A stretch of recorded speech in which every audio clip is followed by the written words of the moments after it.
What's up guys, Nor here, and welcome to a special installment of Book of Showtime. So this is a new sub-series within Book of Showtime, and I wanted to make this sub-series to add on the previous chapters to show why I didn't say certain things in my argument, to add on to an entry list with picks that I didn't feel strong on, etc, etc. So we can call this like a sub-chapter. You'll get this every so often, or maybe I'll go back and maybe be like, hey, this is something that can, enhance the argument. So I really think this is going to be a nice, supplement to previous entries in the series. As always, if you have a topic or question you want me to go over, leave it in the comment section down below or on Twitter or anywhere. You can reach me on any of my socials. Enough with the formalities, let's dive right in. In chapter 2, it was the wrong game of the year winners. I wanted to put one other entry on here. 2007, BioShock over the Orange Box. 2007 was a coin flip, as both games were great, but my reasoning would have been that the Orange Box offers 5 great experiences as opposed to just a single player campaign offered in BioShock, which isn't fair.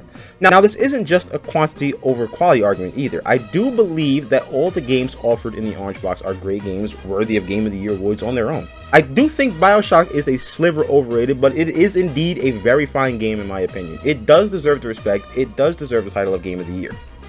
That and Half-Life 2 technically came out in 2004, so this was just a port, so yeah, there's that. In chapter 3, we were going over the GOAT of WWE.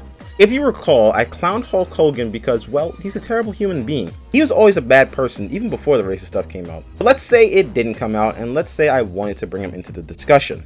Wrestling changed a lot during the 90s and early 2000s, and Hogan's style and character wouldn't have stood the test of time.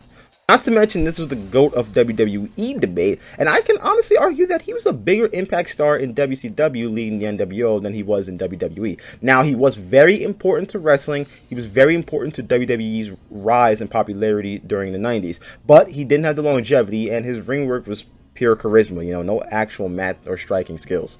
Hogan was also a big star coming into the WWE, and Undertaker was a WWE creation, which I feel has more weight in this argument. Another person that we can consider in a few years, and honestly now, is Randy Orton. He's building the longevity, and in fact he's passed guys like Austin, Rock, and Shawn Michaels, all while working a harder schedule, and he hasn't left for Hollywood like Cena. He did have the issue of being in Cena's shadow most of his career, with Cena being a face and Randy Orton's best work coming as a heel. He's been a better worker than Cena and all the candidates prior, minus Shawn Michaels. He has the street cred, the cultural impact, can and has carried the company as a face or heel, and has one of the best and most popular finishers of all time. He's also, in my opinion, the smoothest and most versatile worker in WWE, having great matches against almost everyone he's faced. And going back to character work, he's easily a top 5 heel of all time, maybe even stretching beyond WWE. The GOAT debate doesn't come down to just being the best of a few categories, you have to be the total package, and Randy Orton, like Undertaker, has been the one consistent. He too is WWE. Alright guys, if you enjoyed this video, let me know down below. If you enjoy this style of supplementing, let me know what you think. Let me know what you think about the Orange Box, BioShock. Let me know how you feel about Randy Orton. Inshallah, I will see you in the next chapter.